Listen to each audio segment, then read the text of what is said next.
So hi guys, నేను మీ Vamsi. Saravana first episode అయితే చూసారు కదా, అండ్ మీ ఎంకరేజ్మెంట్ కూడా చాలా బాగా ఇచ్చారు. అండ్ థ్యాంక్ యూ ప్రతి ఒక్కరికి, సపోర్ట్ చేసిన ప్రతి ఒక్కరికి, అండ్ కామెంట్ చేసిన వాళ్ళకి కూడా చాలా థ్యాంక్ యూ. అండ్ సెకండ్ ఎపిసోడ్కి వచ్చేసరికి నేను ఆల్రెడీ మీకు చెప్పాను కదా, కొంచెం లైక్ ఒక క్యారెక్టర్ వల్ల డ్యూరేషన్ తగ్గుకుంటూ వచ్చిందనమాట. ఆ క్యారెక్టర్ ఉంటే ఇంకా చాలా బాగుండేది. బట్ ఫైనల్గా షూట్కి వెళ్ళే డేనే మాకు ఆ క్యారెక్టర్ లైక్ హ్యాండ్ ఇవ్వడం వల్ల కొంచెం పోయిందనమాట. సో దయచేసి ఎవరు ఏమనుకోకుండా ఫస్ట్ ఎపిసోడ్కి ఎలా అయితే సపోర్ట్ ఇచ్చారో సెకండ్ ఎపిసోడ్ కూడా అలానే సపోర్ట్ ఇస్తారని కోరుకుంటున్నాం.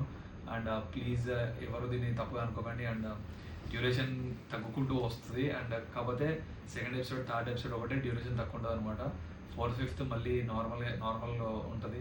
సో ప్లీజ్ దయచేసి అందరు సపోర్ట్ ఇస్తారని మనస్ఫూర్తిగా కోరుకుంటున్నాను. అండ్ ప్లీజ్ వెళ్ళి నందన్ స్టూడియోస్కి సబ్స్క్రైబ్ చేసుకొని శరవణ బాబు ఎపిసోడ్ 2 కూడా చూడండి. అండ్ థర్డ్ ఎపిసోడ్ ప్రతి ఎపిసోడ్ ప్రతి ఫ్రైడే రిలీజ్ అవుతుంది అనమాట. సో సపోర్ట్ ఇస్తారని మనస్ఫూర్తిగా కోరుకుంటున్నాను. Love you, thank you all. This is your prince Vamshi signing of.